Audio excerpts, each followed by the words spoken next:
একজন জিজ্ঞেস করলেন যে ডায়াবেটিসে আমি কিভাবে ভালো থাকবো। প্রথম কথায় তাকে বললাম আপনি ডিসিপ্লিনড হন আর রেগুলারিটি মেনটেন করুন। রেগুলারিটি আপনার খাদ্যাভ্যাসে, রেগুলারিটি আপনার এক্সারসাইজে, রেগুলারিটি আপনার ওষুধ খাওয়াতে।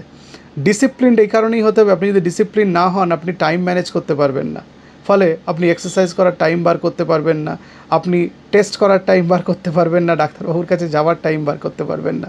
সুতরাং ডিসিপ্লিনড হতে হবে। আর সবসময় মাথায় রাখতে হবে আমি ডায়াবেটিক এবং আমাকে সব কিছু এনজয় করতে হবে, কিন্তু একটা লিমিটেশনের মধ্যে এবং ডাক্তারবাবুর পরামর্শ এবং গাইডলাইন মেনে। আপনার ডায়াবেটিস হয়েছে বলে আপনি রাত জেগে পার্টি করবেন, সেখানে সুগারি ড্রিঙ্ক খাবেন, অ্যালকোহল খাবেন, তাহলে তার ডায়াবেটিস ভালো থাকবে না। তাহলে ডায়াবেটিসের যে খারাপ প্রভাবগুলো, জটিলতাগুলো আপনার শরীরের অঙ্গ প্রত্যঙ্গের উপর পড়বে এবং তার জন্য ডায়াবেটিসের জটিলতা তৈরি হবে। সেটা হার্টের অসুখ হতে পারে, কিডনির অসুখ হতে পারে, নার্ভের অসুখ হতে পারে, চোখের অসুখ হতে পারে বা লিভারের অসুখ হতে পারে। সুতরাং ডায়াবেটিস হলে ডিসিপ্লিনড আর রেগুলারিটি ডায়াবেটিসের ম্যানেজমেন্টের একটা কি বলা হয়, কি ফ্যাক্টর, মূল চাবিকাঠি। সুতরাং এই জিনিসটা যদি আপনারা মনে রাখেন, আপনারা তাতে ডায়াবেটিসে ভালো থাকবেন এবং আপনারা স্বাস্থ্যকর থাকবেন। নমস্কার।